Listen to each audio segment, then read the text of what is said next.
আজ আমরা বিশেষভাবে সৌভাগ্যবান এবং সম্মানিত যে বাংলাদেশের তিনবারের নির্বাচিত প্রধানমন্ত্রী বীর মুক্তিযোদ্ধা শহীদ রাষ্ট্রপতি জিয়াউর রহমানের স্ত্রী বেগম খালেদা জিয়া আজ এখানে আমাদের মধ্যে উপস্থিত আছেন।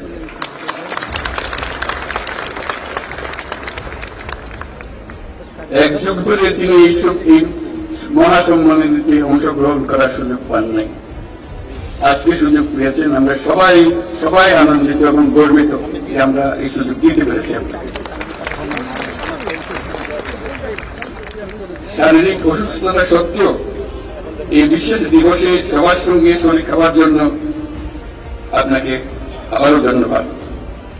আমরা তার আশু রোগমুক্তি কামনা করছি এবং এই অনুষ্ঠানে বিশেষভাবে স্বাগত জানাচ্ছি।